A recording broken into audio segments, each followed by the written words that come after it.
Good morning. Hi, I'm Mayor Kate Kendall and welcome to the May 2026 Council meeting wrap video. And today I'm joined with Councillor Guthrie. Rob, hi, how are you going? Thank you, Kate. Good morning. Thank you for coming down. It's not that far from No. from your locale.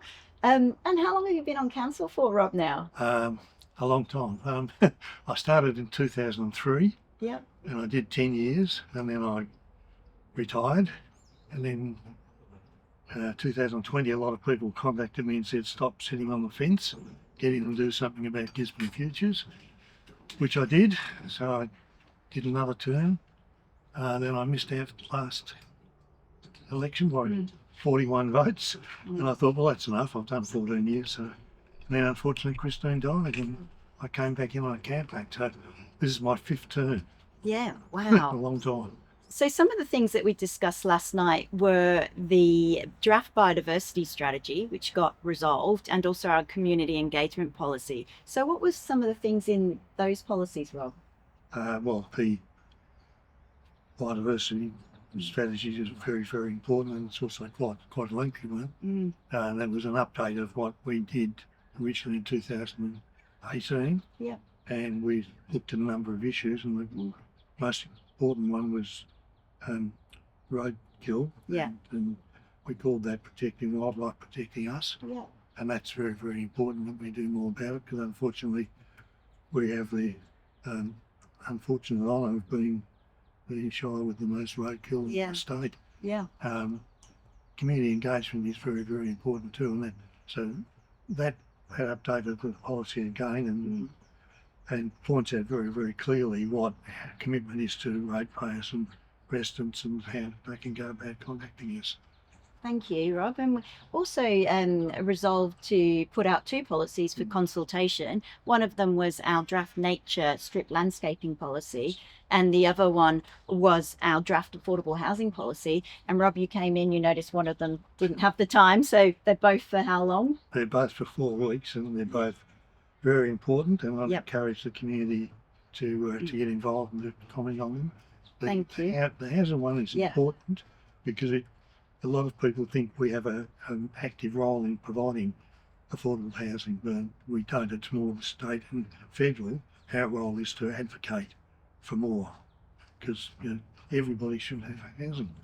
So true. Thanks, Rob. So check those out. They'll be on Have Your Say shortly. So make sure that you pass on and share your voice. We also had urgent business, which was quite a discussion on the Clarkfield consultation and the township development that's proposed there. What were some of the highlights of that discussion, Rob? It was very, very interesting, wasn't it? Because unfortunately we were given very little notice by the state government. It's been called in as a ministerial amendment, and we were given very short notice. We only knew about it early this month, and we had 22 days to provide submissions. Yeah, so council was not granted an extension to put in a submission. So that's something that council will still be trying to do, but noting that the Engage Victoria consultation closes on the 1st of June. Yes. So even from a community perspective, the timing is quite tight. Yes. And council will, over the next council meetings, June and July, will continue to advocate there and make sure that the community voice is reflected in that planning amendment. Yes. And then the second one, we spoke about the future of secondary school provisions across our shire, noting that with some of these developments like Amos Road and Riddles Creek, and also Clarkfield, that our population growth is expanding quite rapidly, and we need to look at what infrastructure planning and secondary school provisions are there. Any highlights from that notice of motion, Rob? Yeah, well, that was your notice of motion. Congratulations. Yeah, look, it's one that's been on the agenda as long as I've been on council, really, because we talk about sustainability, and yet we're busing all these kids into Gisborne and Kyneton, which is ridiculous because the diesel fuel, etc., doesn't do global warming any good. And really, we do need a school in the east of the Shire, as simple as that. And so part of that motion was to look at the 2018 study and see if that needs to be reactivated.